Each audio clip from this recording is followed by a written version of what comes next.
नमस्ते, good morning. देखो अपन देख रहे हैं पादप सॉरी उत्तर देख रहे हैं। अपना टॉपिक क्या है? आपका उत्तर। ठीक है, 9th क्लास पढ़ रही है या नहीं पढ़ रही है?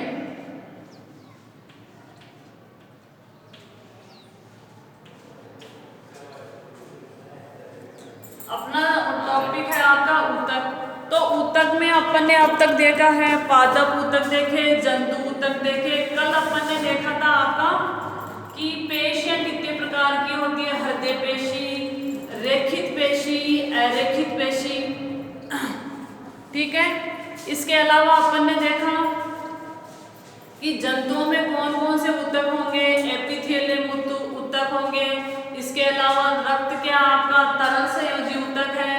इसके अलावा आपके जंतुओं में विभिन्न प्रकार के ऊतक देखे। अब इस चैप्टर में थोड़ा सा जो बचा है वो उसको अपन देखते हैं। और आप लोगों की ड्यूटी है जो होमवर्क है वो करते हो नहीं करते हो तो आप लोगों की जानो।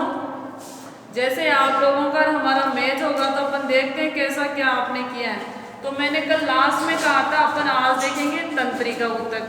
आज क्या देखेंगे अपन? तंत्रिका ऊतक। तो आज तंत्रिका कोशिका का संरचना का चित्र बनाते हैं और देखते हैं। तो अगला ऊतक है आपका तंत्रिका ऊतक। तंत्रिका ऊतक। अब देखो जो तंत्रिका ऊतक होता है उसकी इकाई क्या है? तंत्रिका कोशिका।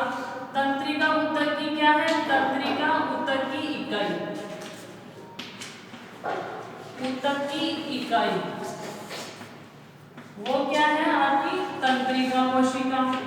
अपने शरीर में क्या पाई जाती है? तंत्रिका कोशिका। हर जीवों में जो बाहरी वातावरण से जो सूचनाएं मिलती हैं, जो संवेदनाएं मिलती है, वो किससे प्राप्त होती है? आपकी तंत्रिका कोशिका से। अब अपन देखते हैं तंत्रिका कोशिका का चित्र मेरे साथ साथ बनाओ, जिससे क्या हो जाए प्रैक्टिस। कई बार बच्चों से चित्र बनता ही नहीं है। ठीक है, तो देखो तंत्रिका कोशिका का चित्र ऐसे बनेगा। ये है आपकी तंत्रिका कोशिका। ठीक है, ये क्या है? इसकी कोशिका है। फटाफट बना लो, ज्यादा टफ नहीं है। और ये क्वेश्चन आता ही आता है 1 नंबर का, या फिर आपके कई बार बड़ा क्वेश्चन भी आता है। तो इसके बीच में क्या है? आपका केंद्रक हो गया। इसके मध्य में क्या आपका केंद्रक हो गया। इसके अलावा इसमें माइलिन आच्छद पाए जाते हैं। क्या पाए जाते हैं? आपके माइलिन आच्छद पाए जाते हैं। यह है आपकी तंत्रिका कोशिका की संरचना। एक कोशिका ऐसी होती है तंत्रिका कोशिका, तंत्रिकाक्ष बोलते हैं। बीच में जो ये आपके जगह है इनको क्या बोलेंगे? तंत्रिकाक्ष। इसको बोलेंगे, इस वाली संरचना को बोलेंगे कोशिका काय। कोशिका काय बोलते हैं इस वाली संरचना को। ठीक है, इसके अलावा इनको बोलेंगे डेंड्राइट्स। डेंड्रॉन भी बोल सकते हैं। इनको क्या बोलेंगे? आपके डेंड्रॉन। और इन वालों को क्या बोलेंगे? एक्सोन। इनको क्या बोलेंगे? आपके एक्सोन। और ये चित्र किसका है? आपके तंत्रिका कोशिका का। चित्र किसका है? आपके तंत्रिका कोशिका।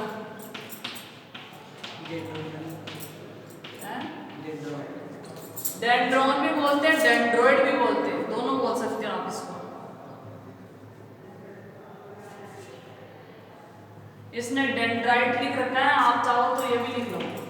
ये वाली ये है ना, ये धागे धागे से डेंड्राइट। दोनों कुछ भी बोल सकते हो, डेंड्राइट भी बोल सकते हो।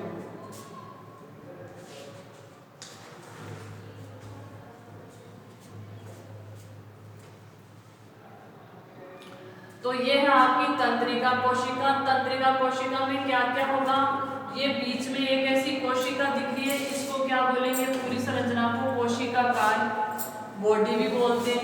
इसके बीच में होगा केंद्रक। और ये धागे धागे से होते हैं ना, ये आपस में जुड़े रहते हैं, इसको डेंड्रॉन या डेंड्राइट बोलेंगे। ठीक है, ये क्या होती है? प्रोटीन होती है। आपके दे नहीं रखा, एक प्रोटीन होती है माइलिन प्रोटीन। माइलिन आच्छद बोलते हैं। तो ये यहाँ से कवर्ड है ना, इनको बोलेंगे माइलिन आच्छद। ठीक है। अब इनके बीच में जो ऐसे खाली जगह दिख रही है इनको बोलेंगे तंत्रिकाक्ष, और ये इसकी बॉडी है। इसके अलावा ये क्या होंगे आपके एक्सोन। अब ये एक तंत्रिका कोशिका दूसरी तंत्रिका कोशिका से जुड़ेगी, दूसरी तीसरी से जुड़ेगी, और पूरे शरीर में एक जाल सा बना लेती है तंत्रिका कोशिकाओं का। और अपने शरीर में जो भी कुछ क्रियाएं हो रही है, जो सूचनाएं मिल रही है, जो संवेदनाएं मिल रही है, या बाहरी वातावरण में कुछ भी हो रहा, बाहर ठंड है, गर्मी है, धूप है, जो भी है, ये सारी सूचनाएं किनसे मिलेगी अपन को, इन कोशिकाओं के थ्रू। ठीक है। जैसे किसी के कांटा चुभ गया, फटाफट पैर हटा लिया, तो किससे सूचना प्राप्त हुई, तंत्रिका कोशिका। ये पूरे शरीर में जाल होता है, और इनको ये तंत्रिका कोशिकाएं जन्म से होती है। जो व्यक्ति जन्मा है उसमें तंत्रिका कोशिकाएं बहुत सारी होती है, पर जैसे जैसे व्यक्ति बड़ा होता जाता है, उसका विकास होता जाता है, ये आपस में जुड़ती जाती है। छोटा बच्चा होता है, उसको ये नहीं पता होता गर्म पे हाथ रखना है, ठंडे पे, पर धीरे धीरे उसकी एज बढ़ती जाती है, उसको सब पता होता है, इससे अपन जल सकते हैं, यहाँ अपन को धूप लगेगी, ये कांटा चुभ जाएगा। क्यों? क्योंकि तंत्रिकाएं कोशिकाएं जुड़ के उसको सारी सूचनाएं प्रदान करती है। तो ये था आपका तंत्रिका कोशिका। ठीक है। ये गमन में भी सहायता करती है। अब देखो ये चैप्टर आपका लगभग फिनिश है, इसमें मेरे हिसाब से कुछ नहीं बचा है, और देख लेते कुछ बचा हो तो। इस चैप्टर में तो कुछ बचा नहीं है, अपन नया चैप्टर शुरू कर देते हैं। हाँ, जो क्वेश्चन आंसर है वो हल करवा देती हूँ मैं आज को आपको। ठीक है। सबसे पहले ऊतक को परिभाषित कीजिए। तो ऊतक को कैसे परिभाषित करोगे? ऊतक वो होता है कोशिकाओं का वह समूह जिनकी उत्पत्ति समान और कार्य समान हो, वो क्या कहलाते हैं आपके ऊतक। कोशिकाओं का वह समूह जिनकी उत्पत्ति समान हो और कार्य क्या हो आपके समान हो, वो मिलके क्या बनाएंगे आपके ऊतक। कितने प्रकार के ऊतक मिलकर जाइलम का निर्माण करते हैं? पढ़ा होगा अपन ने, जाइलम, पैरेन्काइमा और कोलेन्काइमा। ठीक है। तो जाइलम में 3 प्रकार की कोशिकाएं मिलकर क्या बनाती है? ऊतक का निर्माण करती है। तीनों के नाम लिखने। पौधे में सरल ऊतक जटिल ऊतक से किस प्रकार भिन्न है? सरल ऊतक वो होता है जो क्या होगा आपके सरल प्रकार की कोशिकाओं से मिलकर बना होगा, या उसमें कोशिकाओं की जो परत होगी 1 या 2 परत होगी। जटिल ऊतक में क्या होगा? वो 3-4 प्रकार की कोशिकाओं से मिलके बना होगा। ठीक है।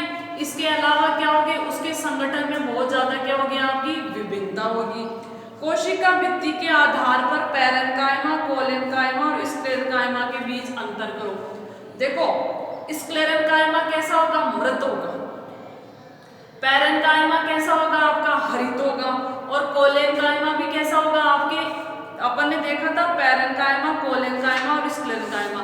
तो जो शुरू में दे रखा था, तो आप इस चित्र से भी इसका अंतर लिख सकते हो।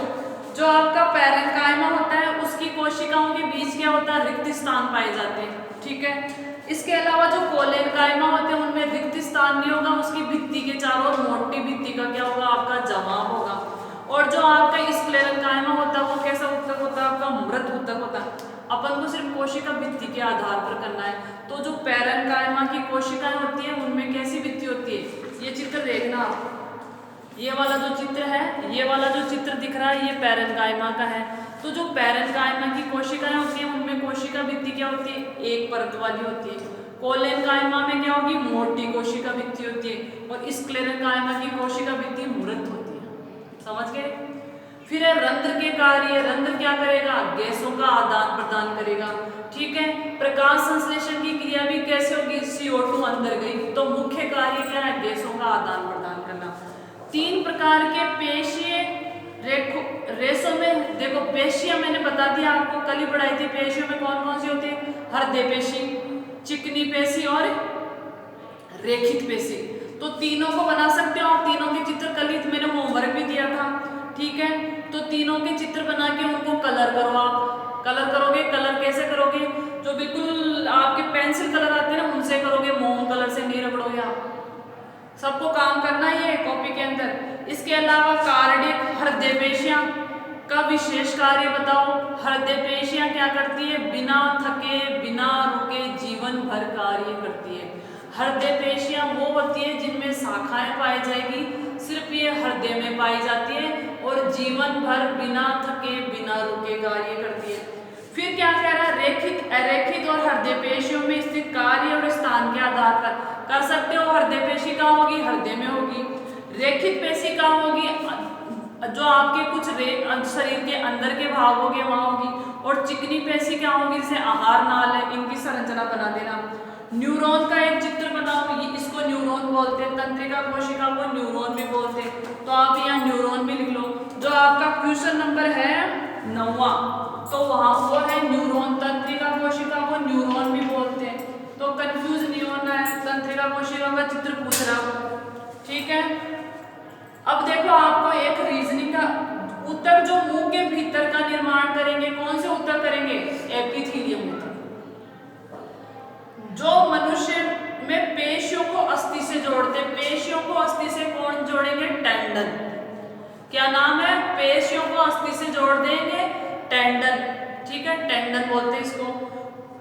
जो उत्तर, जो पौधों में भोजन का समन करता, समन का मतलब लाना और ले जाना, भोजन कौन पहुंचाता है, फ्लोएम। और जल का कौन करेगा, जाइलम।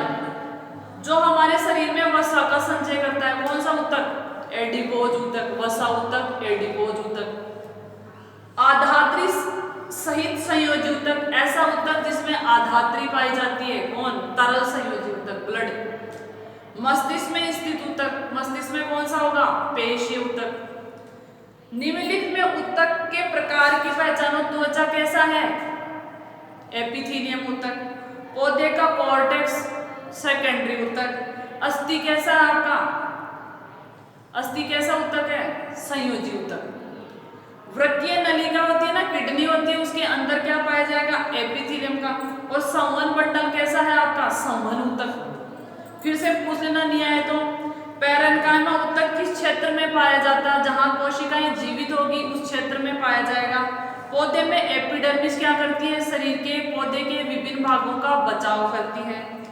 कार्य किस प्रकार सुरक्षा करता है, देखो कार्य क्या होता है, पौधे का कठोर भाग होता है और बाह्य आघातों से पौधे को बचाता है, ठीक है। अब ये आपकी तालिका दे रखी है, इसको कर सकते हो। सरल ऊतक, जटिल ऊतक। सरल कौन से, कोलेनकाइमा, पैरेन्काइमा और स्क्लेरेन्काइमा। और जटिल जाइलम और फ्लोएम। कर लोगे, कोई दिक्कत है तो आप मेरे से पूछ लो। अब जैसे अपनी अगली क्लास होगी तो अगली क्लास में पढ़ेंगे अपन 7वां चैप्टर, जीवों में विविधता। देखो शुरू वाले 1 या 2 चैप्टर मैंने करवाए थे और मैं वापस से करवा दूंगी, ठीक है। अभी तो अपन 7वां पढ़ लें या आप वो तो पहला पढ़ लें, आपकी जो मर्जी हो वो पढ़ लेंगे, बाकी अपन कल देखेंगे। Thank you.